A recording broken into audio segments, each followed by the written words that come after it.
ನಮಸ್ತೆ, welcome to global updates Kannada YouTube channel. Friends, actually last ವಿಡಿಯೋದಲ್ಲಿ ನಾವು ಪಿ ಸಿ ವಿಶೇಷಾಂಕ ಅಂತ ಸ್ಟಾರ್ಟ್ ಮಾಡಿದ್ದೀವಲ್ವಾ.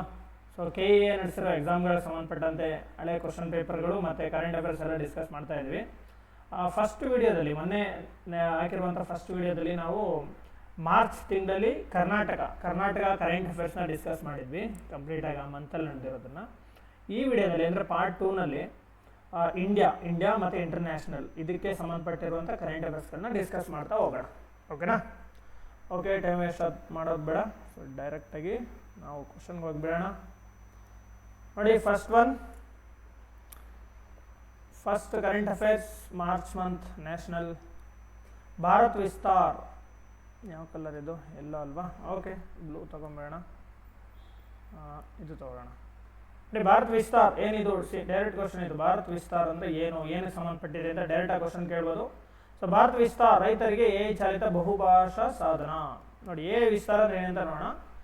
ನೋಡಿ, ಇಲ್ಲಿ ಕೇಂದ್ರ ಕೃಷಿ ಮಂತ್ರಿ ಶಿವರಾಜ್ ಸಿಂಗ್ ಚೌಹಾಣ್ ರವರು ಭಾರತ್ ವಿಸ್ತಾರ್ ಎಂಬ ಕೃತಕ ಬುದ್ಧಿಮತ್ತೆ ಚಾಲಿತ ಬಹುಭಾಷೆಯ ಸಾಧನವನ್ನು ಬಿಡುಗಡೆಗೊಳಿಸಿದರು. ಓಕೆ, ಬಿಡುಗಡೆಗೊಳಿಸ್ಕೊಳ್ಳಿ, ಇದೇ ನಮ್ಗೆ ಎಕ್ಸಾಮ್ಗೆ ಬೇಕಾಗಲ್ಲ. ನೆಕ್ಸ್ಟ್ ಪಾಯಿಂಟ್ ನೋಡಿ, 2026-27 ಕೇಂದ್ರ ಬಜೆಟ್ನಲ್ಲಿ ನೋಡಿ, ಇದೇ ವರ್ಷ ಬಂದಿರೋ ಯೂನಿಯನ್ ಬಜೆಟಲ್ಲಿ ಇಂಟ್ರೊಡ್ಯೂಸ್ ಆಗಿರೋದು ಈ ಸ್ಕೀಮು. ಈ ಉಪಕ್ರಮವನ್ನು ಘೋಷಿಸಲಾಗಿದೆ. ಏನು ಅಂತ ನೋಡೋಣ. ಉದ್ದೇಶ ನೋಡಿ, ಇದೇ ಡೈರೆಕ್ಟಾಗಿ ಕ್ವಶನ್ ಆಗುತ್ತೆ. ಈ ಉದ್ದೇಶನೇ ಏನಕ್ಕೆ ಸಂಬಂಧಪಟ್ಟಿದೆ ಅಂತ. ಇದು ರೈತರಿಗೆ ಅವರ ಸ್ಥಳೀಯ ಭಾಷೆಗಳಲ್ಲಿ ಕೃಷಿ ಮಾಹಿತಿಯನ್ನು ನೀಡುವ ಮೂಲಕ ಅವರನ್ನು ಸಬಲೀಕರಣಗೊಳಿಸುವುದು.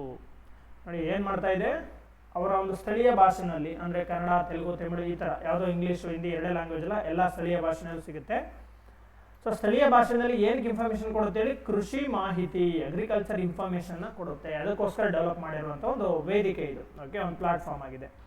ಈ ಸಾಧನವು ರೈತರಿಗೆ ಬೆಳೆ ಯೋಜನೆ, ನೋಡಿ ಏನೇನು ಇನ್ಫಾರ್ಮೇಷನ್ ಸಿಗುತ್ತೆ ಅಂತಲ್ಲಿ, ಬೆಳೆ ಯೋಜನೆ, ಕೀಟ ನಿಯಂತ್ರಣ, ಹವಾಮಾನ ಮುನ್ಸೂಚನೆ, ಮಾರುಕಟ್ಟೆ ಬೆಲೆ, ಸರ್ಕಾರದ ಯೋಜನೆಗಳು, ಈ ಥರ ಮಾಹಿತಿಗಳನ್ನ ತಿಳಿಸ್ಕೊಡುತ್ತೆ. ಈ ಕಡೆ ನೋಡಿ, ಏನಿದು 2026-27 ಈ ಸರಿ ಬಜೆಟ್, ಯೂನಿಯನ್ ಬಜೆಟಲ್ಲಿ 150 ಕೋಟಿನ ಇದಕ್ಕೆ ಹಂಚಿಕೆ ಮಾಡಿದ್ದಾರೆ. ಹೇಗೆ ನಾವು ಇದನ್ನ ಆಕ್ಸೆಸ್ ಮಾಡೋದು, ಈ ಪ್ಲಾಟ್ಫಾರ್ಮ್ನ ಇನ್ಫಾರ್ಮೇಷನ್ ತಿಳ್ಕೊಳ್ಳೋದು ಹೇಗೆ ಅಂತಂದರೆ ನೋಡಿ, ಇದು ನಂಬರ್ ನೆನ್ಪಿಟ್ಕೊಳ್ಳಿ. ಇದು ನಂಬರ್, ಇದೊಂದು 155-261 ಈ ನಂಬರ್ಗೆ ಕಾಲ್ ಮಾಡಿದ್ರೆ ಅಲ್ಲಿ ಆರ್ಟಿಫಿಷಿಯಲ್ ಇಂಟೆಲಿಜೆನ್ಸ್ ರಿಪ್ಲೈ ಮಾಡುತ್ತೆ. ಯಾರು ಅಲ್ಲಿ ರಿಸೀವ್ ಮಾಡಿ ಫೋನನ್ನು ಮಾತಾಡೋದಿಲ್ಲ. AI ಇರುತ್ತದೆ, ಆ AI ಅದಕ್ಕೆ ರಿಪ್ಲೈ ಮಾಡುತ್ತೆ. ಆ AIಗೆ ಒಂದು ಹೆಸರಿಟ್ಟಿದ್ದಾರೆ ನೋಡಿ, ಭಾರತಿ ಅಂತ ಹೆಸರಿಟ್ಟಿದ್ದಾರೆ. ಓಕೆ, ಅದು ಆರ್ಟಿಫಿಷಿಯಲ್ ಇಂಟೆಲಿಜೆನ್ಸು ಇನ್ಫಾರ್ಮೇಷನ್ ಕೊಡುತ್ತೆ, ಅದನ್ನು ಭಾರತಿ ಅಂತ ಕರೀತಾರೆ. ಸೊ ನಾವೇನೇ ಇನ್ಫಾರ್ಮೇಷನ್ ಕೇಳಿದ್ರು ನಮ್ಮ ಭಾಷೆನಲ್ಲೇ ರಿಪ್ಲೈ ಮಾಡುತ್ತೆ. ನೆಕ್ಸ್ಟ್ ಪಾಯಿಂಟ್ ನೋಡಿ, PM ಕಿಸಾನ್ ಮತ್ತು ಪ್ರಧಾನಮಂತ್ರಿ ಫಸಲ್ ಬಿಮಾ ಯೋಜನೆಯ ಮೂಲಕ ಪ್ರವೇಶಿಸಬಹುದು. ಸೊ ಇದಕ್ಕೆ ಕನೆಕ್ಟ್ ಮಾಡಿದ್ದಾರೆ ಇದನ್ನು. ಓಕೆ, ಸೊ ಇಲ್ಲಿ ನೋಡಿ ಪಾಯಿಂಟ್ ಏನಂತಂದರೆ, ಭಾರತ್ ವಿಸ್ತಾರ್ ಈ ಸರಿ ಯೂನಿಯನ್ ಬಜೆಟಲ್ಲಿ ಇಂಟ್ರೊಡ್ಯೂಸ್ ಆಗಿದೆ. ಇದೇನು ಸಂಬಂಧಪಟ್ಟಿದೆ ಅಂದರೆ ಆನ್ಸರ್ ಏನು? ರೈತರಿಗೆ ಇಲ್ಲಿ ಉದ್ದೇಶ ಇದೆಯಲ್ವ, ರೈತರಿಗೆ ಸ್ಥಳೀಯ ಭಾಷೆಗಳಲ್ಲಿ ಕೃಷಿ ಮಾಹಿತಿಯನ್ನು ನೀಡೋದು ಅದರ ಉದ್ದೇಶ. ಹೆಂಗೆ ನಾವು ಆಕ್ಸೆಸ್ ಮಾಡೋದು ಇದನ್ನು? 155-266 ಈ ನಂಬರ್ಗೆ ಕಾಲ್ ಮಾಡಿದ್ರೆ ಆರ್ಟಿಫಿಷಿಯಲ್ ಇಂಟೆಲಿಜೆನ್ಸ್ ನಮಗೆ ಆನ್ಸರ್ ಮಾಡುತ್ತೆ. ಆ ಆರ್ಟಿಫಿಷಿಯಲ್ ಇಂಟೆಲಿಜೆನ್ಸ್ಗೆ ಭಾರತಿ ಅಂತ ಹೆಸರಿಟ್ಟಿದ್ದಾರೆ. ಓಕೆನಾ? ಇದಿಷ್ಟೇ ಸಾಕು, ತುಂಬ ನಾವು ಇದರಲ್ಲಿ ಡೀಟೇಲಾಗಿ ಹೋಗೋದು ಬೇಡ. ನೆಕ್ಸ್ಟ್ ಕರೆಂಟ್ ಅಫೇರ್ಸ್ ನೋಡಿ, ವೆರಿ ಇಂಪಾರ್ಟೆಂಟ್. ಅರಾವಳಿ ಪರ್ವತ ಶ್ರೇಣಿಯ ಅಬು ಬೆಟ್ಟಗಳು, ಅಬು ಹಿಲ್ಸ್ ಅಂತ ಕೇಳಿದ್ರ, ಮೌಂಟ್ ಅಬು ಬೆಟ್ಟಗಳು ಇನ್ನು ಮುಂದೆ ಅಬು ರಾಜ್ ಎಂದು ಮರುನಾಮಕರಣ. ನೋಡಿ, ರಾಜಸ್ಥಾನದಲ್ಲಿ ರೀನೇಮ್ ಮಾಡ್ತಾ ಇದ್ದಾರೆ. ಯಾವುದಕ್ಕೆ? ಮೌಂಟ್ ಅಬು ಅಂತ ಏನು ನಾವು ಇಷ್ಟು ದಿನ ಓದ್ತಾ ಇದ್ವು ಅಲ್ವಾ, ಅರಾವಳಿ ಪರ್ವತ ಶ್ರೇಣಿಯಲ್ಲಿರುವಂಥ ಒಂದು ಪರ್ವತ ಅಬು ಬೆಟ್ಟ, ಅದಕ್ಕೆ ರೀನೇಮ್ ಆಗ್ತಿದೆ. ಏನಂತ ಆಗ್ತಿದೆ ನೋಡಿ, ಇತ್ತೀಚೆಗೆ ರಾಜಸ್ಥಾನ ಸರ್ಕಾರವು ಗಿರಿಧಾಮವಾದ ಮೌಂಟ್ ಅಬು ಬೆಟ್ಟವನ್ನು ಅಬು ರಾಜ್, ವೆರಿ ಇಂಪಾರ್ಟೆಂಟ್ ನೆನ್ಪಿಟ್ಕೊಳ್ಳಿ, ಅಬು ರಾಜ್ ಎಂದು ಮರುನಾಮಕರಣ ಮಾಡಲು ನಿರ್ಧರಿಸಿದೆ. ನೋಡಿ, ಅರಾವಳಿ ಎಲ್ಲಿ ಬರುತ್ತೆ? ಇಲ್ಲಿ ಮ್ಯಾಪಲ್ಲಿ ಇದೆಯಲ್ಲ ನೋಡಿ, ಇಲ್ಲಿಂದ ಇಲ್ಲಿವರೆಗೂ ಬರುತ್ತೆ. ಓಕೆ, ಗುಜರಾತ್ನ ಪಾಲನಪುರದಿಂದ ಡೆಲ್ಲಿವರೆಗೂ ನಮಗೆ ಸಿಗುತ್ತೆ. ಸುಮಾರು ಒಂದು 700-800 ಕಿಲೋಮೀಟರ್ ಅಷ್ಟು ಲೆಂತ್ ಬರುತ್ತೆ. ಸೊ ಅಲ್ಲಿ ಮೌಂಟ್ ಅಬು ಬೆಟ್ಟ ಇದೆ, ಅದನ್ನು ಅಬು ರಾಜ್ ಅಂತ ಮರುನಾಮಕರಣ ಮಾಡ್ತಿದ್ದಾರೆ. ಸೊ ಯಾಕೆ ಮಾಡ್ತಿದ್ದಾರೆ ನೋಡಿ, ಇಲ್ಲಿ ವಸಾಹತುಶಾಹಿ ಗುರುತುಗಳನ್ನು ಅಳಿಸಿ ಸ್ಥಳೀಯ ಸಾಂಸ್ಕೃತಿಕ ಮತ್ತು ಐತಿಹಾಸಿಕ ಪರಂಪರೆಯನ್ನು ಮರುಸ್ಥಾಪಿಸೋದು. ಅಬುರಾಜ್ ಅನ್ನೋನೊಬ್ಬ ರಾಜ ಇದ್ದ, ಅವನ ಹೆಸರೇ ಇಟ್ಟಿರೋದು. ಈ ಮೌಂಟ್ ಅಬು ಅನ್ನೋದನ್ನ ಬ್ರಿಟಿಷರ್ ಇಟ್ಟಿರೋ ಹೆಸರು. ಸೊ ಮೈಂಡ್ ಸೆಟ್ನ ತೆಗಿಬೇಕು, ಕಲೋನಿಯಲ್ ಮೈಂಡ್ ಸೆಟ್ನ ಅಂದ್ಬಿಟ್ಟು ಈ ಥರ ಮಾಡಿದ್ದಾರೆ. ಸೊ ಇದೊಂದು ಒಳ್ಳೆಯ ಕೆಲಸ. ಬಟ್ ಈ ನೇಮ್ ಚೇಂಜ್ ಮಾಡೋದ್ರಿಂದ ಯಾವುದೇ ಬದಲಾವಣೆ ಆಗೋದಿಲ್ಲ. ಅಲ್ಲಿ ಅರಾವಳಿ ಪರ್ವತನ ನೇಮ್ ಚೇಂಜ್ ಮಾಡಿಕೊಂಡು ಅರಾವಳಿನೇ ಹಾಳು ಮಾಡೋಕೆ ಹೋದರೆ ಗಣಿಗಾರಿಕೆ ಮಾಡಿ ನೇಮ್ ಚೇಂಜ್ ಮಾಡಿ ಏನು ಪ್ರಯೋಜನ? ಸೊ ಪ್ರಯೋಜನ ಆಗೋದಿಲ್ಲ. ನೇಮ್ ಚೇಂಜ್ ಮಾಡೋದು ಎಷ್ಟು ಇಂಪಾರ್ಟೆಂಟೋ ಪರಿಸರ ಸಂರಕ್ಷಣೆ ಮಾಡೋದು ಅಷ್ಟೇ ಇಂಪಾರ್ಟೆಂಟ್ ಆಗಿರ್ತದೆ. ವಸಾಹತುಶಾಹಿ ಗುರುತುಗಳನ್ನು ಅಳಿಸಿ ಹಾಕೋದು, ಸ್ಥಳೀಯ ಸಾಂಸ್ಕೃತಿಕ ಒಂದು ಪರಂಪರೆಯನ್ನು ಮರುಸ್ಥಾಪಿಸೋದು ಇದರ ಉದ್ದೇಶ ಆಗಿದೆ. ನೆಕ್ಸ್ಟ್ ನೋಡಿ, ಅಬುರಾಜ್ ಎಂಬುದು ಈ ಪ್ರದೇಶದ ಪ್ರಾಚೀನ ಪುರಾಣಗಳಿಗೆ ಸಂಬಂಧಿಸಿದ ಹೆಸರಾಗಿದೆ. ಅಂದರೆ ಹಿಂದೆ ಪ್ರಾಚೀನ ಪುರಾಣಗಳಲ್ಲಿ ಅರ್ಬುದಾರಣ್ಯ ಅಂತ ಇತ್ತು, ನೀವು ಕೇಳಿರ್ಬೋದು ಅರ್ಬುದಾರಣ್ಯ ಅಂತ. ಸೊ ಆ ಹೆಸರು ಇದ್ದಿದ್ದು. ಸೊ ಅದೇ ಹೆಸರನ್ನ ಇವಾಗ ಅಬುರಾಜ್, ಅದೇ ಹೆಸರನ್ನ ಇಟ್ಟಿದ್ದಾರೆ, ಇವಾಗ ಅಬುರಾಜ್ ಅಂತ ಇಟ್ಟಿದ್ದಾರೆ. ಅರ್ಬುದಾರಣ್ಯ ಅಂತ ಹಿಂದೆ ಕರೀತಾ ಇದ್ರು ಪುರಾಣಗಳ ಕಾಲದಲ್ಲಿ. ಸೊ ಇಲ್ಲಿ ನೆಕ್ಸ್ಟ್ ನೋಡಿ, ಇತರೆ ಬದಲಾವಣೆಗಳು, ಬರೀ ಅದೊಂದಕ್ಕೆಲ್ಲ ಇನ್ನೊಂದಷ್ಟು ಚೇಂಜಸ್ ಮಾಡಿದ್ದಾರೆ. ಏನು ಅಂತ ನೋಡಿ, ಇದೇ ವೇಳೆ ಕಮಾನ್ ಅಂತ ಪ್ಲೇಸ್ ಇತ್ತು, ಕಮಾನ್ ಅನ್ನು ಕಾಮವನ ಅಂತ ನೇಮ್ ಚೇಂಜ್ ಮಾಡಿದ್ದಾರೆ ರಾಜಸ್ಥಾನದಲ್ಲೇನೆ. ಜಹಾಜ್ಪುರವನ್ನ ಯಜ್ಞಪುರ ಅಂತ ಮಾಡಿದ್ದಾರೆ. ಜಹಾಜ್ಪುರವನ್ನ ಯಜ್ಞಪುರ, ಇದನ್ನ ಮ್ಯಾಚ್ ಆಫ್ ಫಾಲೋಯಿಂಗ್ ಕೇಳುವುದು ನಿಮಗೆ ಪೂರ್ತಿ ಮೂರನ್ನು. ಸೊ ಕಮಾನನ್ನ ಕಾಮವನ ಮಾಡಿದ್ದಾರೆ, ಜಹಾಜ್ಪುರವನ್ನ ಯಜ್ಞಪುರ ಅಂತ ಮಾಡಿದ್ದಾರೆ, ಅಬು ಬೆಟ್ಟವನ್ನು ಮೌಂಟ್ ಅಬುವನ್ನ ಅಬುರಾಜ್ ಅಂತ ನೇಮ್ ಚೇಂಜ್ ಮಾಡಿದ್ದಾರೆ. ಓಕೆ, ಅದು ಬಿಟ್ರೆ ಅಬು ಬೆಟ್ಟ ಎಲ್ಲಿದೆ? ಸಿರೋಹಿ ಜಿಲ್ಲೆನಲ್ಲಿದೆ. ನಿಮ್ಗೆ ಡೈರೆಕ್ಟ್ ಕ್ವಶನ್ ಆಗ್ಬೋದು ಎಲ್ಲಿದೆ ಅಂತ. ಸಿರೋಹಿ ಜಿಲ್ಲೆನಲ್ಲಿದೆ ರಾಜಸ್ಥಾನದಲ್ಲಿ. ಓಕೆ, ಅರಾವಳಿ ಪರ್ವತ ಶ್ರೇಣಿಯಲ್ಲಿರುವ ಏಕೈಕ ಗಿರಿಧಾಮ ಆಗಿದೆ. ಓಕೆ ನೋಡಿ, ಅರಾವಳಿ ಪರ್ವತ ಸಂಬಂಧಪಟ್ಟಂತೆ ನಾವು ಹಿಸ್ಟ್ರಿಗೆ ಸ್ವಲ್ಪ ಟಚ್ ಮಾಡೋದಾದ್ರೆ, ಇಲ್ಲಿನ ದಿಲ್ವಾರ ದೇವಾಲಯ ನೋಡಿ, ಇಲ್ಲಿ ದಿಲ್ವಾರ ಟೆಂಪಲ್ಸ್ ಅಂತ ಬರುತ್ತೆ. ಇಲ್ಲಿ ಈ ಅರಾವಳಿನಲ್ಲಿ ಈ ಅಬು ಬೆಟ್ಟಗಳ ಬಳಿನೇ ದಿಲ್ವಾರ ಟೆಂಪಲ್ಸ್ ಅಂತ ಇದೆ, ದಿಲ್ವಾರ ದೇವಾಲಯಗಳು. ಇದು ಏನಕ್ಕೆ ಸಂಬಂಧಪಟ್ಟಿದೆ ಅಂದರೆ, ಇದು ನಾಗರ ಶೈಲಿನಲ್ಲಿ ನಿರ್ಮಿಸಲಾಗಿರುವಂಥ ದೇವಾಲಯಗಳು, ನಾಗರ ಶೈಲಿನಲ್ಲಿ ನಿರ್ಮಿಸಿರುವಂಥ ಟೆಂಪಲ್ಗಳಾಗಿದೆ. ಇದು ಸುಮಾರು 9-10ನೇ ಶತಮಾನದಲ್ಲಿ ನಿರ್ಮಿಸಿರುವಂಥ ಟೆಂಪಲ್ಗಳಾಗಿರ್ತವೆ. ಇವು ಯಾವುದೋ ಧರ್ಮಕ್ಕೆ ಸೇರಿವೆ? ಜೈನ ದೇವಾಲಯಗಳು. ಒಟ್ಟು 5 ದೇವಾಲಯಗಳಿದೆ ಇಲ್ಲಿ. ವಿಮಲವಾಸಹಿ, ಲೂನವಾಸಹಿ, ಪಿತ್ತಲ್ಹಾರ್, ಮಹಾವೀರ ಸ್ವಾಮಿ, ಈ ಥರ 5 ಟೆಂಪಲ್ಗಳಿದೆ. 5 ಜೈನರಿಗೆ ಸಂಬಂಧಪಟ್ಟಿರೋದು.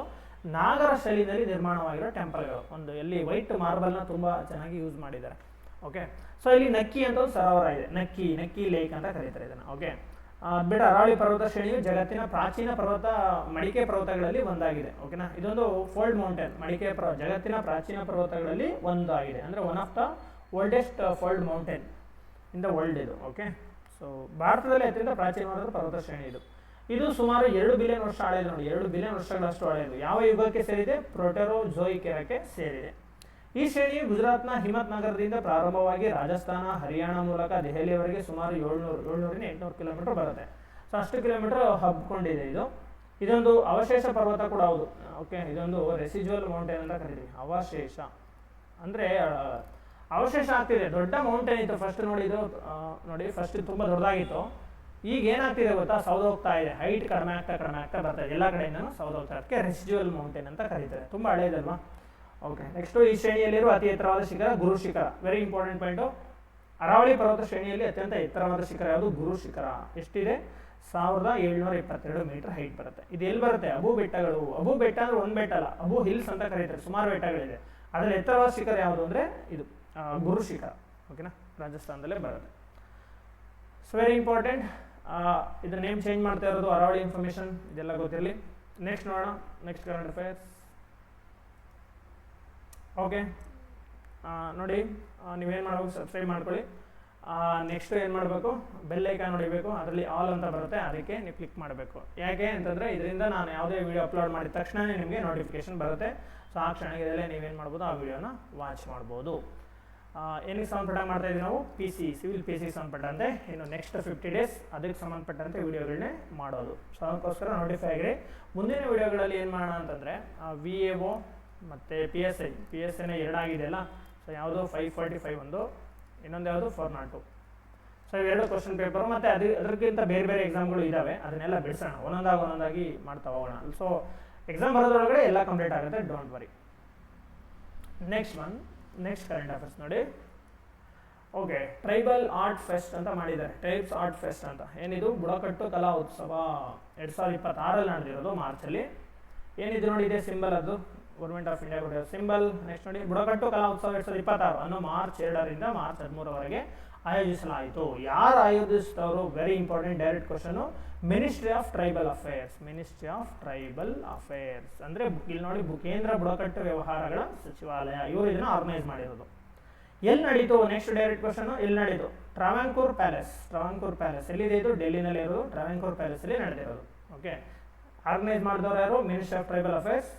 ಎಲ್ಲಿ ನಡೀತು? ಲೊಕೇಶನ್ ಎಲ್ಲಿ ಅಂದರೆ ಟ್ರಾವೆಂಕೋರ್ ಪ್ಯಾಲೇಸ್ ಅಟ್ ನವದೆಹಲಿ. ಓಕೆ, ಉದ್ದೇಶ ಏನು ನೋಡಿ? ವರ್ಲಿ, ಗೊಂಡ್, ಡೋಕ್ರಾ ಮತ್ತು ಸೋಹ್ರಾಯ್ ಸೇರಿದಂತೆ ವಿವಿಧ ಬುಡಕಟ್ಟು ಕಲಾ ಪ್ರಕಾರಗಳನ್ನು ಉತ್ತೇಜಿಸುವುದು ಮತ್ತು ಸಾಂಪ್ರದಾಯಿಕ ಕಲೆಯನ್ನು ಸಮಕಾಲೀನ ಮಾರುಕಟ್ಟೆಯೊಂದಿಗೆ ಜೋಡಿಸುವುದು ಇದರ ಉದ್ದೇಶ ಆಗಿದೆ. ಅಂದರೆ ನಮ್ಮ ಬುಡಕಟ್ಟು ಕಲೆ ಏನಿದೆಯಲ್ಲ ಅದನ್ನು ಇನ್ನಷ್ಟು ಪ್ರಚುರ ಪಡಿಸೋದು, ಇಂಟರ್ನ್ಯಾಷನಲ್ ಪ್ಲೇಸ್ಗಳಲ್ಲಿ ಅದನ್ನು ತೋರ್ಪಡಿಸೋದು, ಇದು ಇದರ ಉದ್ದೇಶ ಆಗಿದೆ. ಸೊ ಗುರಿ ಏನಪ್ಪ, ವಿಕಸಿತ ಭಾರತ ಏನು 2047, ಅಂದರೆ ಭಾರತ ನಾವು 2047ಕ್ಕೆ ಸ್ವತಂತ್ರ ಬಂದು ಎಷ್ಟು ವರ್ಷ ಆಯಿತು, 100 ವರ್ಷ ಆಯ್ತಲ್ವಾ, ಅಲ್ಲಿಗೆ ಗುರಿಯನ್ನು ಇದನ್ನೆಲ್ಲ ಹಾಕೊಂಡಿದ್ದಾರೆ. ಅಷ್ಟೇ ನಾವೇನೇನು ಮಾಡಬೇಕು ನೋಡಿ, ಇಲ್ಲಿ ದೃಷ್ಟಿಯೊಂದಿಗೆ ಹೊಂದಿಕೆಯಾಗುವಂತೆ ಬುಡಕಟ್ಟು ಜನರ ಸುಸ್ಥಿರ ಜೀವನೋಪಾಯ ಅಭಿವೃದ್ಧಿ, ಮಾರುಕಟ್ಟೆ ಸಂಪರ್ಕಗಳನ್ನು ಬಲಪಡಿಸುವುದು ಮತ್ತು ಸಾಂಸ್ಕೃತಿಕ ಪರಂಪರೆಯನ್ನು ಸಂರಕ್ಷಿಸುವುದು. ನೋಡಿ 3 ಉದ್ದೇಶ: ಬುಡಕಟ್ಟು ಜನರ ಸುಸ್ಥಿರ ಜೀವನೋಪಾಯವನ್ನು ಅಭಿವೃದ್ಧಿಪಡಿಸೋದು, ಮಾರುಕಟ್ಟೆ ಸಂಪರ್ಕಗಳನ್ನ ಬಲಪಡಿಸೋದು, ಸಾಂಸ್ಕೃತಿಕ ಪರಂಪರೆಯನ್ನು ಸಂರಕ್ಷಣೆ ಮಾಡೋದು ಇದರ ಉದ್ದೇಶ ಆಗಿದೆ. ಇದ್ರ ಜೊತೆಗೆ ಈ ಒಂದು ಏನು ಫೆಸ್ಟ್ ಉತ್ಸವ ನಡೀತಲ್ಲ, ಅಲ್ಲೇ ಇನ್ನೊಂದಷ್ಟು ಸಣ್ಣ ಕಾರ್ಯಕ್ರಮಗಳು ಇದಕ್ಕೆ ಸಂಬಂಧಪಟ್ಟಂಗೆ ಹೆಸರಿಟ್ಟಿದ್ರು. ಏನಂದರೆ ನೋಡಿ, ರೀಸಾ, ಇದು ವೆರಿ ಇಂಪಾರ್ಟೆಂಟ್, ಡೈರೆಕ್ಟ್ ಕ್ವಶನ್ ಆಗುತ್ತೆ, ನೆನ್ಪಿಟ್ಕೊಳ್ಳಿ.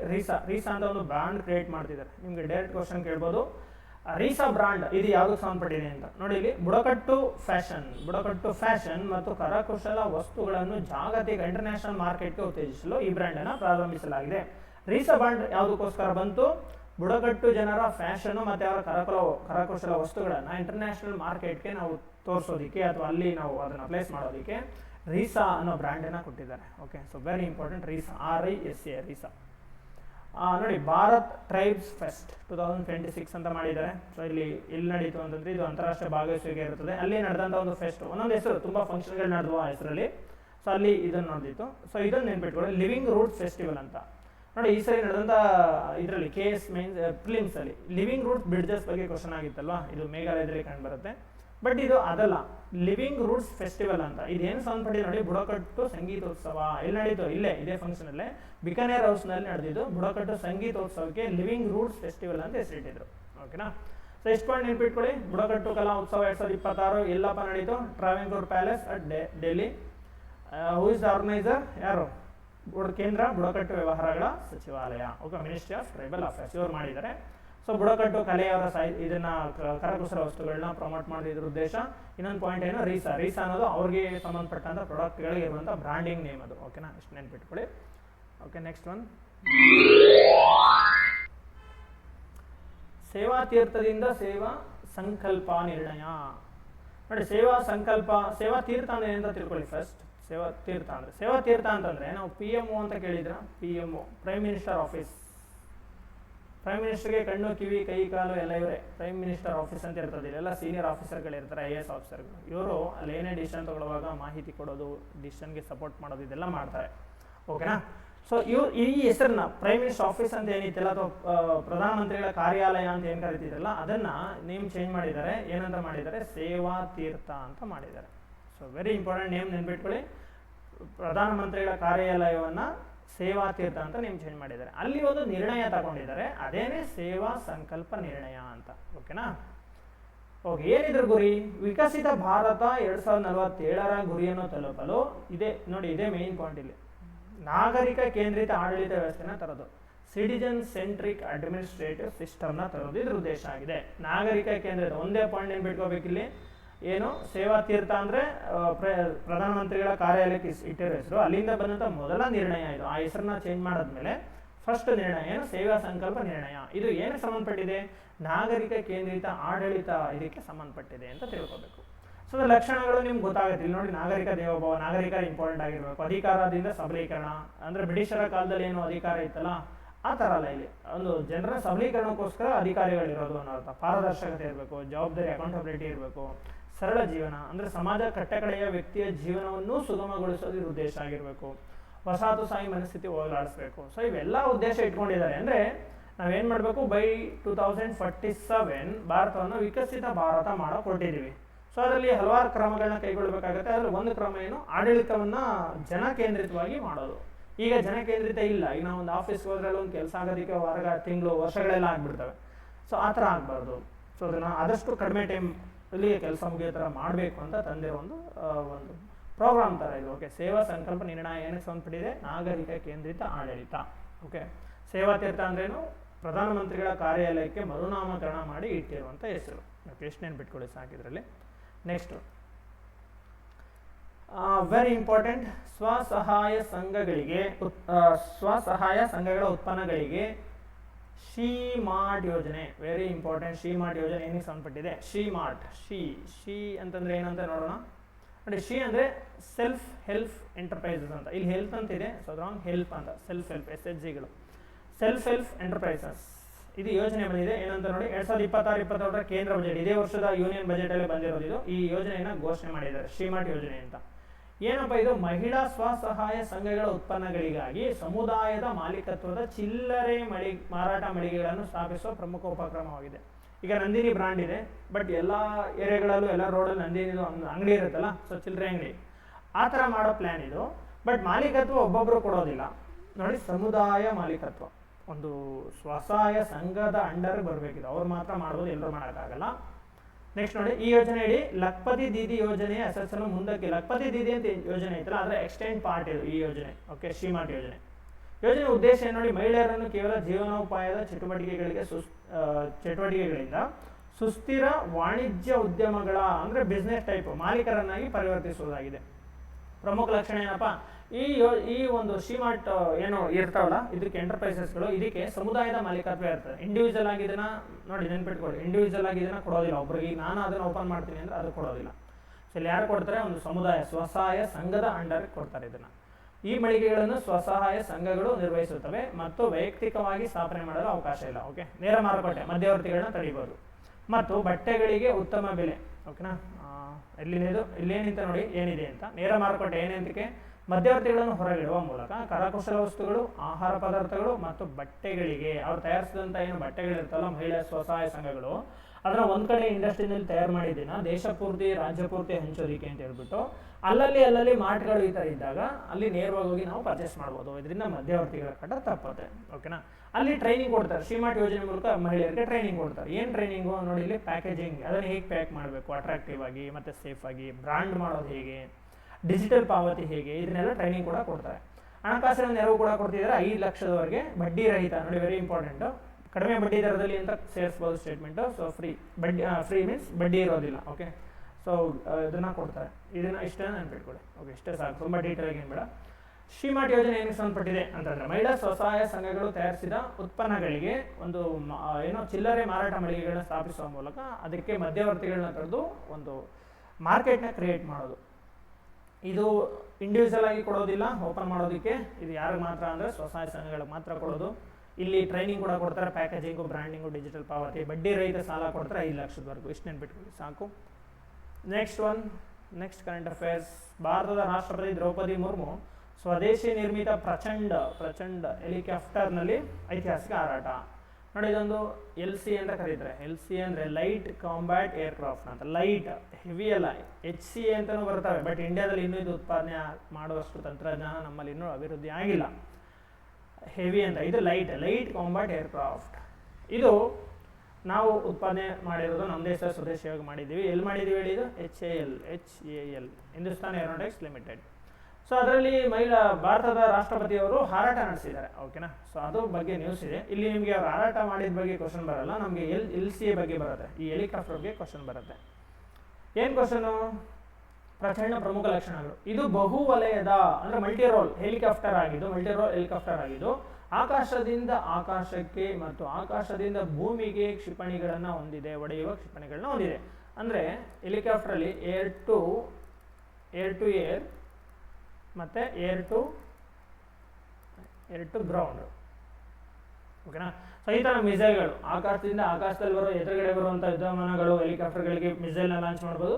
ಅದು ಹಾರ್ಕೊಂಡು ಹೋಗಿ ಭೂಮಿಲಿರುವಂಥ ಟಾರ್ಗೆಟ್ಗಳಿಗೆ ಮಿಸೈಲ್ಗಳನ್ನ ಲಾಂಚ್ ಮಾಡೋ ಸಾಮರ್ಥ್ಯವನ್ನು ಹೊಂದಿದೆ. ಇದು ವೇಗ ಎಷ್ಟಪ್ಪ, ಗಂಟೆಗೆ 268 ಕಿಲೋಮೀಟರ್, ಅಂದಾಜು 268 ಕಿಲೋಮೀಟರ್ ಇರ್ತದೆ. ರೇಂಜ್ ಎಷ್ಟು ಇದ್ರದ್ದು, 560 ರೇಂಜ್ ಅಂದರೆ ಎಲ್ಲಿವರೆಗೂ ಹಾರಾಟ ಮಾಡುತ್ತೆ ಅಂತ ಅಂದಾಜು ಒಂದು ಅವರೇಜ್ 550 ಕಿಲೋಮೀಟರ್ವರೆಗೂ ಇದರ ರೇಂಜ್ ಇರುತ್ತೆ. ಇದು ವೆರಿ ಇಂಪಾರ್ಟೆಂಟ್ ಪಾಯಿಂಟ್ ಏನು ಅಂತಂದರೆ ನೋಡಿ ಫ್ರೆಂಡ್ಸ್, ಇದು 5000 ಮೀಟರ್ಗೂ ಹೆಚ್ಚು ಎತ್ತರದಲ್ಲಿ ಕಾರ್ಯಾಚರಣೆ ಮಾಡುವ ಜಗತ್ತಿನ ಏಕೈಕ ಹೆಲಿಕಾಪ್ಟರ್. ಈ ಹೆಲಿಕಾಪ್ಟರ್ ಏನಿದೆಯಲ್ಲ, ಇದು 5000 ಮೀಟರ್ ಅಂದರೆ ಎಷ್ಟು, 5 ಕಿಲೋಮೀಟರ್. 5 ಕಿಲೋಮೀಟರ್ಗಿಂತ ಹೆಚ್ಚು ಎತ್ತರದಲ್ಲಿ ಜಗತ್ತಲ್ಲಿ ಯಾವುದೇ ಹೆಲಿಕಾಪ್ಟರ್ ಕೂಡ ಕಾರ್ಯಾಚರಣೆ ಮಾಡೋದಿಲ್ಲ. ನೋಡಿ, ಯಾಕೆ ಮಾಡೋದಿಲ್ಲ ಅಂತಲೂ ಗೊತ್ತಿರ್ಬೇಕು. ಯಾಕೆಂದರೆ ನಾವು ಮೇಲ್ಮೈನಿಂದ ಎತ್ತರಕ್ಕೆ ಹೋದಂತೆ ಅಟ್ಮಾಸ್ಫಿಯರು ತಿನ್ನಾಗ್ತಾ ಹೋಗುತ್ತೆ, ಅಂದರೆ ಗಾಳಿ ಕಡಿಮೆ ಆಗ್ತಾ ಹೋಗುತ್ತೆ. ಸೊ ಅಲ್ಲಿ ನಮಗೆ ಹೆಲಿಕಾಪ್ಟರ್ ಕಾರ್ಯಾಚರಣೆ ಮಾಡೋಕ್ಕಾಗೋದಿಲ್ಲ. ಬಟ್ ಇದು ಕಾರ್ಯಾಚರಣೆ ನಡೆಸುತ್ತೆ. Very important. 5000 ಮೀಟರ್ಗಿಂತ ಹೆಚ್ಚು ಎತ್ತರದಲ್ಲಿ ಜಗತ್ತಲ್ಲಿ ಇದೊಂದೇ ಹೆಲಿಕಾಪ್ಟರ್ ಇರೋದು, ಅಲ್ಲೂ ಕೂಡ ಅದು ಹಾರಾಟ ನಡೆಸುತ್ತೆ. ಅಷ್ಟು ಕಡಿಮೆ ಏರಲ್ಲೂ ಕೂಡ ಇದು ಚಲಿಸುತ್ತೆ. ಸೊ ಅದಕ್ಕೋಸ್ಕರ ಇದು ತುಂಬ ಇಂಪಾರ್ಟೆಂಟ್. ಓಕೆನಾ, ಯಾರು ಡೆವಲಪ್ ಮಾಡಿದ್ದು HAL. ಇಂಡಿಯನ್ ಆರ್ಮಿಲಿ ಕೂಡ ಆಲ್ರೆಡಿ ಡಿಪ್ಲೈ ಮಾಡಾಗಿದೆ ಇವನ್ನ. ನೆಕ್ಸ್ಟ್ ನೋಡಿ, ಮೈಕ್ರಾನ್ ಟೆಕ್ನಾಲಜಿಯಿಂದ ವಿಶ್ವದ ಅತಿ ದೊಡ್ಡ ಸೆಮಿ ಕಂಡಕ್ಟರ್ ಅಸೆಂಬ್ಲಿ ರೂಮ್ ಗುಜರಾತ್ನಲ್ಲಿ ಸ್ಥಾಪನೆ. Very important. ಮೈಕ್ರಾನ್ ಟೆಕ್ನಾಲಜಿ ಇದು ಕಂಪ್ನಿ ಹೆಸರು, semi conductor company, very large company ಇದು, ಜಗತ್ತಿನ ಅತಿ ದೊಡ್ಡ ಕಂಪ್ನಿಗಳಲ್ಲಿ ಇದು ಕೂಡ ಒಂದು. ಮೈಕ್ರಾನ್ ಟೆಕ್ನಾಲಜಿಯಿಂದ ವಿಶ್ವದಲ್ಲೇ ಅತಿ ದೊಡ್ಡದು, world's largest semiconductor plant ಅನ್ನ, ಅಸೆಂಬ್ಲಿ ರೂಮ್ ಅನ್ನ ಎಲ್ಲಿ ಮಾಡ್ತಿದ್ದಾರೆ? ಗುಜರಾತ್ನಲ್ಲಿ. ಗುಜರಾತಲ್ಲಿ ಎಲ್ಲಿ ಅನ್ನೋದು ಇಂಪಾರ್ಟೆಂಟ್, ನೋಡೋಣ ಅದೇ ಅಂತ. ಸೊ ಮೈಕ್ರಾನ್ ಟೆಕ್ನಾಲಜಿ ಗುಜರಾತ್ನ ಸನಂದ್, ನೆನ್ಪಿಟ್ಕೊಳ್ಳಿ. ಈ ಸರಿ ಮೊನ್ನೆ ಆದಂಥ IAS ಫಿಲಿಮ್ಸ್ ಎಕ್ಸಾಮಲ್ಲಿ ಕೇಳಿದ್ದಾರೆ ಸೇಮ್ ಕ್ವಶನ್, ಯಾಕಂದ್ರೆ ಇದು ಯಾವ ಥರ ಸೆಮಿ ಕಂಡಕ್ಟರ್ ಸ್ಟೇಟ್, ಆ ಏರಿಯಾ ಅದನ್ನು ಮ್ಯಾಚ್ ಮಾಡೋದಕ್ಕೆ ಕೇಳಿದ್ದಾನೆ, ಆ ಪ್ಲಾಂಟ್ ಎಲ್ಲೆಲ್ಲಿ ಬರ್ತವೆ ಅಂತ.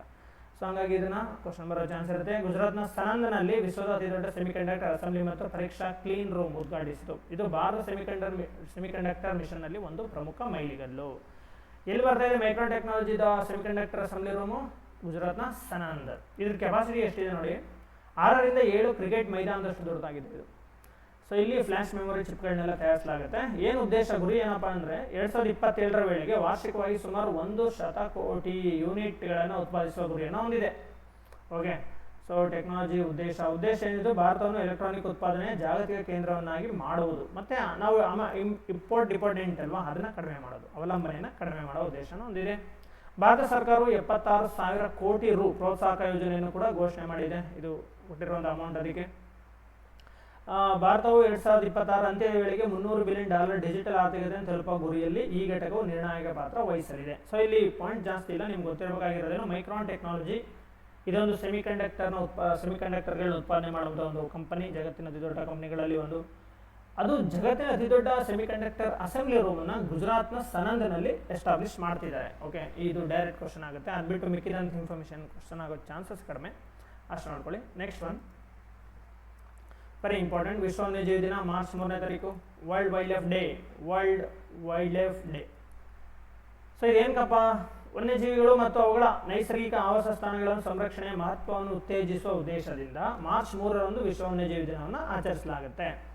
ಹಿನ್ನೆಲೆ ನೋಡಿ, ಯಾಕೆ ಆ ದಿನ ತಗೊಂಡ್ರು, ಮಾರ್ಚ್ 3ನೇ ಯಾಕೆ ತಗೋಬೇಕಾಗಿತ್ತು, ಮಾರ್ಚ್ 4 ತಗೋಬೋದಾಗಿತ್ತಲ್ಲ ಅಂತಂದ್ರೆ, ಮಾರ್ಚ್ 3ನೇ ತಾರೀಕು ಏನಾಗಿದೆ ನೋಡಿ, ಸೈಟ್ಸ್ ಅಂತ ಬರುತ್ತೆ, ಇಲ್ಲಿ ಎಸ್ ಅಲ್ಲ ಸಿ ಬರಬೇಕು, ಅಂದರೆ ಸೈಟ್ಸ್. ಈ ಥರ ಸೈಟ್ಸ್ ಅಂದ್ರೆ ಏನಪ್ಪ, convention on international trade in endangered species ಅಂತ. Convention on international trade in endangered species.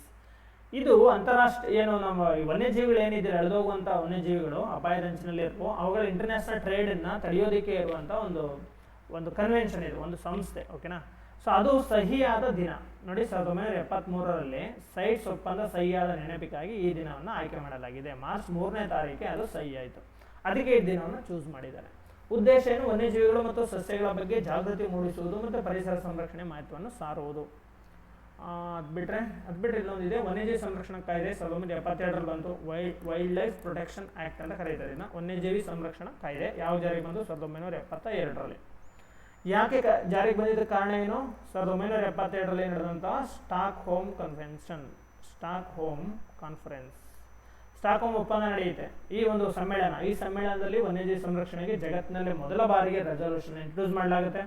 ಅಲ್ಲಿ ಭಾರತ ಇಂದಿರಾ ಗಾಂಧಿ ಅವರು ಪಾರ್ಟಿಸಿಪೇಟ್ ಮಾಡಿರ್ತಾರೆ. ಭಾರತಕ್ಕೆ ಬಂದಿದ ತಕ್ಷಣ 1972ರಲ್ಲೇ ಈ ಒಂದು ವನ್ಯಜೀವಿ ಸಂರಕ್ಷಣಾ ಕಾಯ್ದೆಯನ್ನು ಜಾರಿಗೆ ತಗೊಬಂದು ವನ್ಯಜೀವಿ ಸಂರಕ್ಷಣೆಗೆ ಕೊಡುಗೆಯನ್ನು ಕೊಡ್ತಾ ಇದೆ ಈ ಒಂದು ಕಾಯ್ದೆ. ಓಕೆನಾ.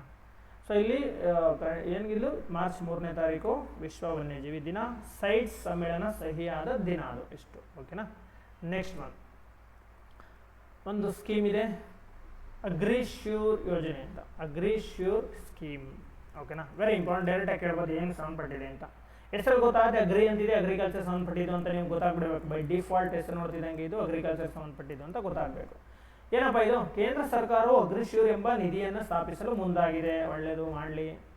ಈ ನಿಧಿಯನ್ನು 2024ರಲ್ಲಿ ನಬಾರ್ಡ್ ಮೂಲಕ ಪ್ರಾರಂಭಿಸಿದ್ದರೂ ಅನುಷ್ಠಾನಗೊಂಡಿರಲಿಲ್ಲ. ಇದು ಹಳೇದೇ, ಬಟ್ ಇಂಟ್ರೊಡ್ಯೂಸ್ ಆಗಿರಲಿಲ್ಲ, ಹಂಗೆ ಪೆಂಡಿಂಗ್ ಉಳಿದ್ಬಿಟ್ಟಿತ್ತು.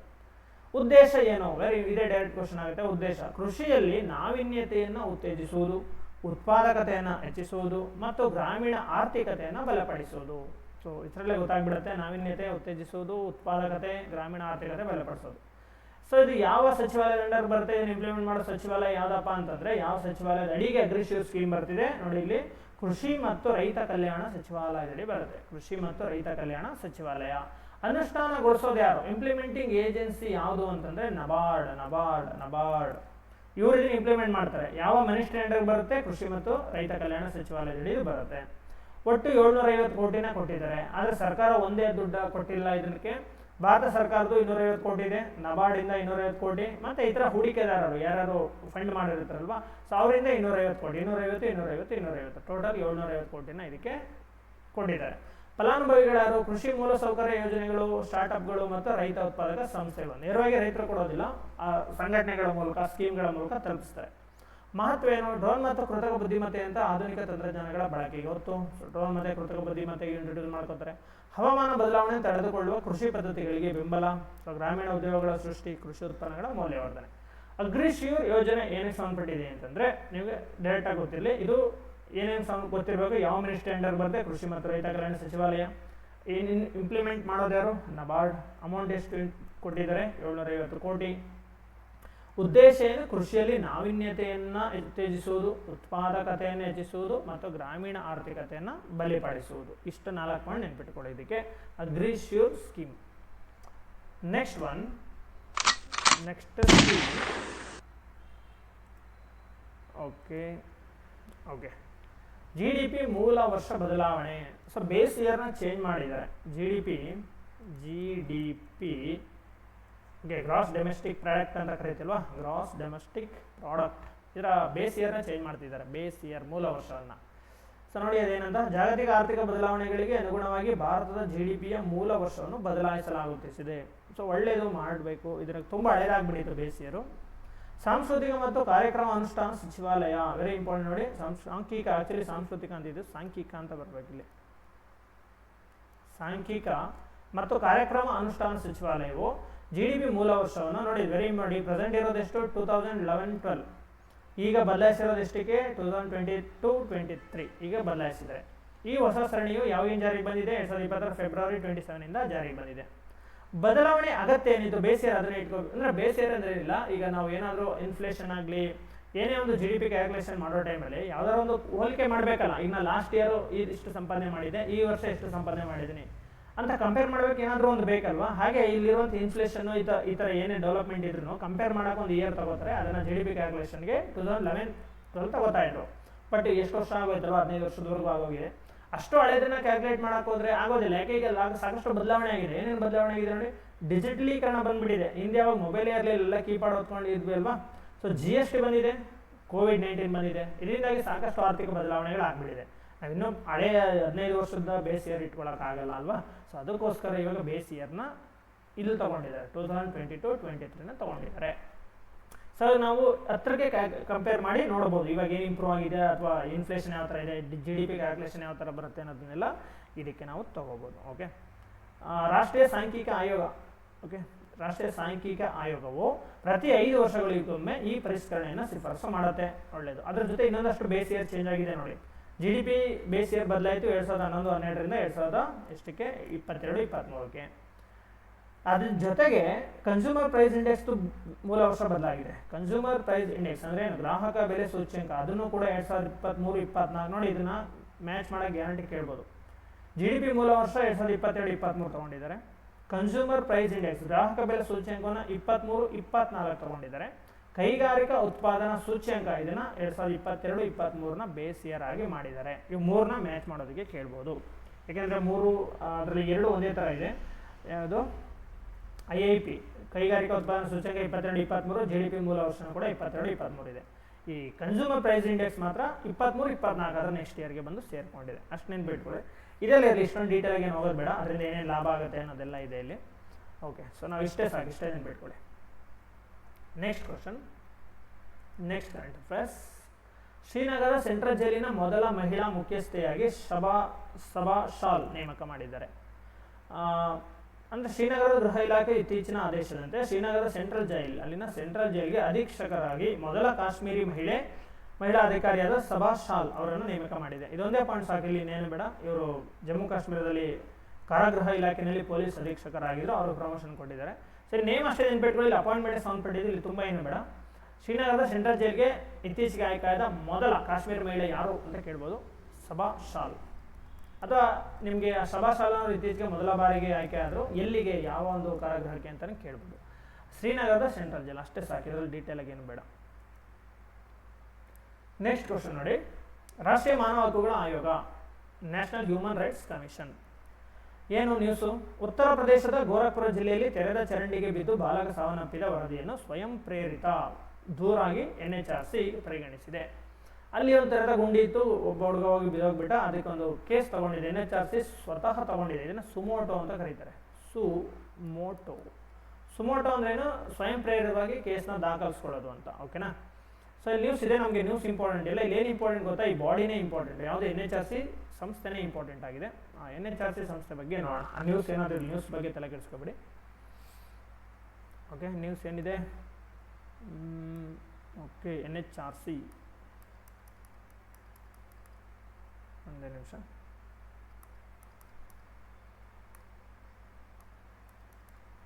ನೋಡಿ, NHRC ಬಗ್ಗೆ ಈ ಆಯೋಗವನ್ನು 1993ರ ಮಾನವ ಹಕ್ಕುಗಳ ಸಂರಕ್ಷಣಾ ಕಾಯ್ದೆಯಡಿ ಸ್ಥಾಪಿಸಲಾಗಿದೆ. National human rights commission act ಅಂತ ಇದೆ.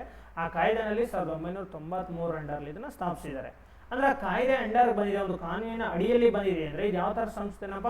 ಶಾಸನಾತ್ಮಕ ಸಂಸ್ಥೆ, ಸ್ಟ್ಯಾಟ್ಯೂಟರಿ ಬಾಡಿ. ನೆನ್ಪಿಟ್ಕೊಳ್ಳಿ, 3 ಥರ ಸಂಸ್ಥೆಗಳು ಬರ್ತವೆ. ಒಂದು ಸಂವಿಧಾನಿಕ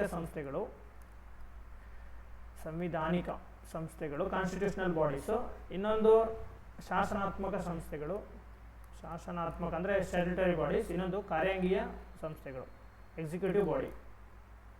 ಈ ಥರ 3 ಸಂಸ್ಥೆಗಳು ಬರ್ತವೆ. ನಿಮ್ಗೆ ಗೊತ್ತಿರಬೇಕು ಯಾವುದು ಸಂವಿಧಾನಿಕ ಸಂಸ್ಥೆ, ಯಾವುದು ಶಾಸನಾತ್ಮಕ ಸಂಸ್ಥೆ, ಯಾವುದು ಕಾರ್ಯಾಂಗೀಯ ಸಂಸ್ಥೆ ಅಂತ ಗೊತ್ತಿರಬೇಕು. ಯಾವ್ದಾದ್ರು ಆಕ್ಟ್ ಅಂಡರ್ಲಿ ಬಂದಿರೋದನ್ನ ಶಾಸನಾತ್ಮಕ ಸಂಸ್ಥೆ ಅಂತ ಕರೀತಾರೆ. ಇದ್ರ ಬಗ್ಗೆ ಸಂವಿಧಾನದಲ್ಲಿ ಯಾವುದೇ ಆರ್ಟಿಕಲ್ ಇರೋದಿಲ್ಲ.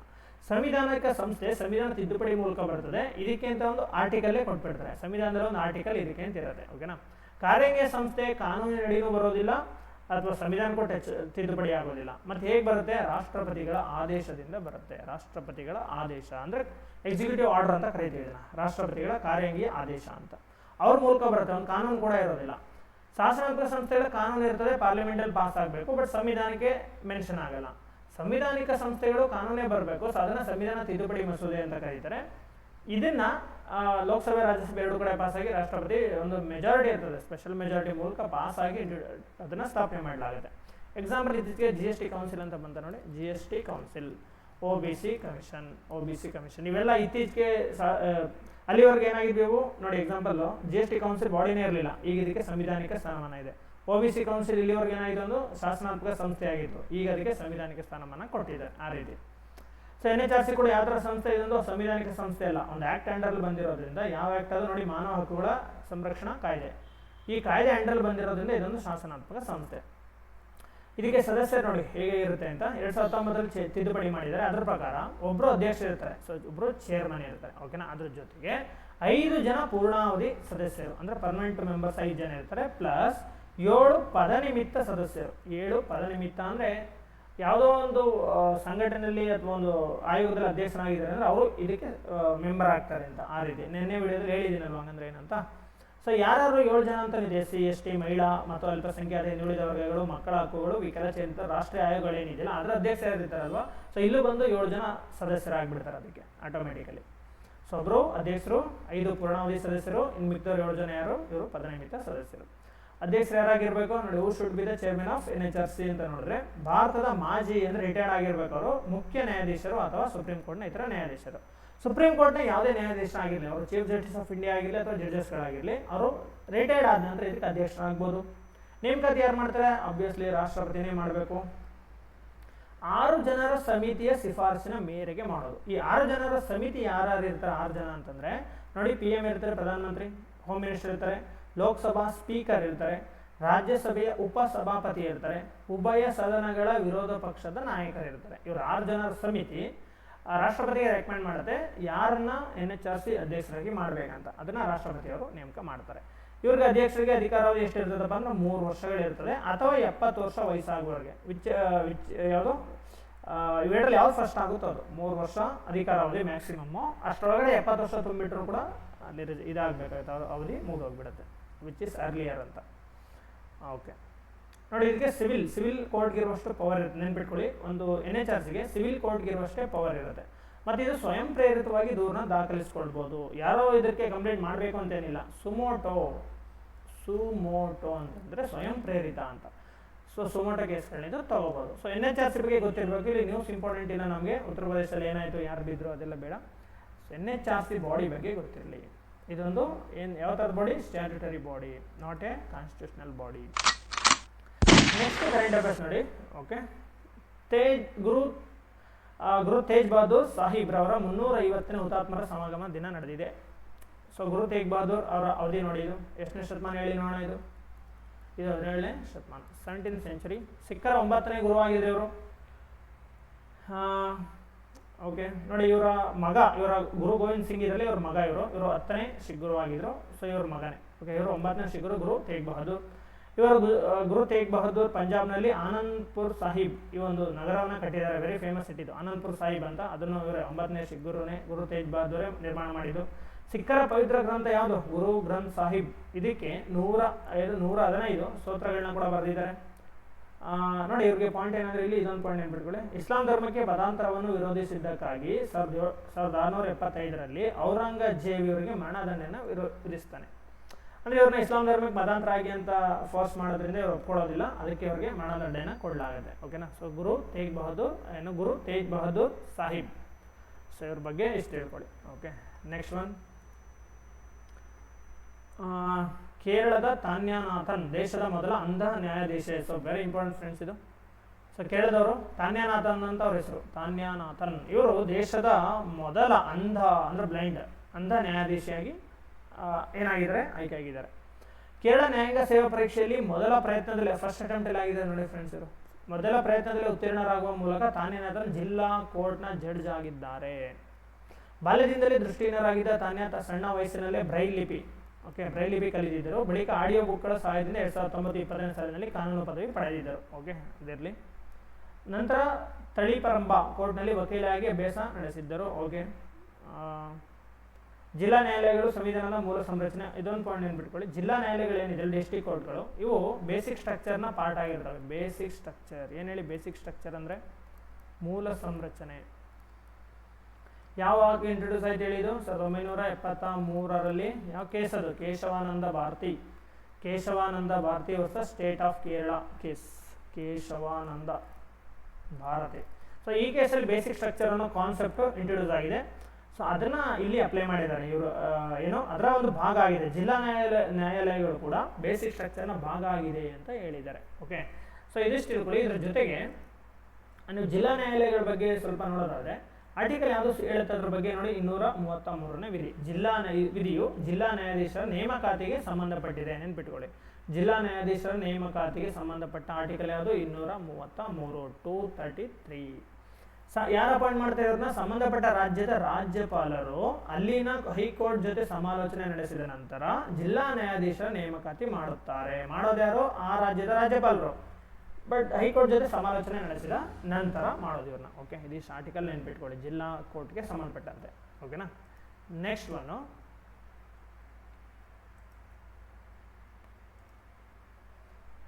ಒಂದೇ ನಿಮಿಷ. ಓಕೆ ಫ್ರೆಂಡ್ಸ್, ಆ್ಯಕ್ಚುಲಿ ಇದನ್ನು ನೆಕ್ಸ್ಟ್ ವೀಡಿಯೋದಲ್ಲಿ ಕಂಟಿನ್ಯೂ ಮಾಡೋಣ. ಇದನ್ನು ಮುಗ್ಸೋಕ್ಕಾಗಲ್ಲ, ಯಾಕೆಂದರೆ ಇನ್ನೂ ಜಾಸ್ತಿ ಇದೆ ಆ್ಯಕ್ಚುಲಿ. ಓಕೆ, ಸೊ ಇನ್ನೂ ತುಂಬ ಇದೆ, ಈಗ ಮುಗ್ಸೋಕ್ಕಾಗಲ್ಲ ಅದೆಲ್ಲ ಒಂದೇ ವೀಡಿಯೋದಲ್ಲಿ. ಇನ್ನೊಂದು 2-3 ವೀಡಿಯೋ, ಇನ್ನೂ 2 ವೀಡಿಯೋ ಇದಕ್ಕೆ ಬೇಕಾಗುತ್ತೆ, ನ್ಯಾಷನಲ್ ನ್ಯೂಸ್ಗೆ. ನ್ಯಾಷನಲ್ ಮತ್ತು ಇಂಟರ್ನ್ಯಾಷನಲ್ 2 ಅಂದರೆ 1 ತಿಂಗಳು ಪೂರ್ತಿ ಮುಗಿದೋಗುತ್ತೆ. 3 ವೀಡಿಯೋದಲ್ಲಿ ನಿಮಗೆ ಮಾರ್ಚ್ ಮಂತ್ ಫುಲ್ ಮುಗಿದೋಗ್ಬಿಡುತ್ತೆ. ಸೊ ಹಾಗಾಗಿ ಡೋಂಟ್ ವರಿ. ಓಕೆ, ನೆಕ್ಸ್ಟ್ ವೀಡಿಯೋದಲ್ಲಿ ಇದನ್ನು ಕಂಟಿನ್ಯೂ ಮಾಡೋಣ. ನೀವೇನು ಮಾಡೋದು, ಸಬ್ಸ್ಕ್ರೈಬ್ ಮಾಡ್ಕೊಳ್ಳಿ, ಅದು ಪದೇ ಹೇಳೋದು ಬೇಡ. ನೆಕ್ಸ್ಟ್ ವೀಡಿಯೋದಲ್ಲಿ ಇದನ್ನು ಕಂಟಿನ್ಯೂ ಮಾಡೋಣ. ಇಂಡಿಯಾ ಮತ್ತು ವರ್ಲ್ಡ್ ಏನಿದೆಯಲ್ವ, ಇದೆರಡೂ ನೆಕ್ಸ್ಟ್ ವೀಡಿಯೋದಲ್ಲಿ ಕಂಟಿನ್ಯೂ ಮಾಡ್ತೀನಿ. ಸೊ ಟೋಟಲ್ ನಿಮಗೆ ಒಂದು 2 ವೀಡಿಯೋದಲ್ಲಿ ನಿಮ್ಗೆ ಏನು ಮುಗಿಸ್ತೀನಿ ಅಂತಂದರೆ, ಮಾರ್ಚ್ ಮಂತಲ್ಲಿ ಏನು ಕರೆಂಟ್ ಅಫೇರ್ಸ್ ಆಗಿದೆಯಲ್ಲ ಅದನ್ನೆಲ್ಲ ಕಂಪ್ಲೀಟ್ ಮಾಡೋಣ. So don't worry. ಓಕೆನಾ. ಸೊ ಮುಂದಿನ ನೆಕ್ಸ್ಟ್ ವೀಡಿಯೋಗಳಲ್ಲಿ ಕರೆಂಟ್ ಅಫೇರ್ಸ್ ಇದನ್ನು ಮಾಡೋಣ. PSI ಕ್ವಶನ್ ಪೇಪರ್ ಬಿಡಿಸೋಣ. ನಿಮ್ಗೊಂದು ಐಡಿಯಾ ಬರುತ್ತೆ ಯಾವ ಥರ ಬರುತ್ತೆ, KA ಕಂಡಕ್ಟ್ ಮಾಡೋದು ಯಾವ ಥರ ಕ್ವಶನ್ ಪ್ಯಾಟರ್ನ್ ಇರ್ತದೆ ಅಂತ ಒಂದು ಟ್ರೆಂಡ್ ಅನಲೈಸ್ ಮಾಡೋಕ್ಕೆ ಈಸಿ ಆಗುತ್ತೆ. ಸೊ ನೆಕ್ಸ್ಟ್ ವೀಡಿಯೋಗಳಲ್ಲಿ ಇದನ್ನು ಮಾರ್ಚ್ ಮಂತನ್ನ ಮುಗಿಸ್ಕೊಂಡು, ಮಾರ್ಚ್ ಮಂತ್ ಎಲ್ಲ ಕಂಪ್ಲೀಟ್ ಆಗೋ ಮಂತದೆಲ್ಲ ಮುಗಿದ ನಂತರ ಇನ್ನೊಂದು ವೀಡಿಯೋ ಆಗುತ್ತೆ. ಅದಾದ ನಂತರ ಅದು ನೆಕ್ಸ್ಟ್ ವೀಡಿಯೋ ಬಿಡ್ತಿಲ್ಲ, ಅದರಲ್ಲಿ ನಿಮಗೆ PSIದು ಒಂದು ಕ್ವಶನ್ ಪೇಪರ್ ಕಂಪ್ಲೀಟಾಗಿ ಬಿಡಿಸ್ತೀನಿ, ನಿಮ್ಗೊಂದು ಐಡಿಯಾ ಬರಲಿ ಅಂತ. ಓಕೆನಾ. ಓಕೆ ಸ್ಟಾಪ್ ಮಾಡೋಣ. Thank you so much. ಬೇಸರಿಗೆ ಬೀಸೋ ಮಾಯಾವಿನು ನಿನ್ನುಸಿರ ಧ್ಯಾನಿಸುವ ತೀರ ಸಾಮಾನ್ಯ ನಾನು ಆಕಾಶದಲ್ಲಿ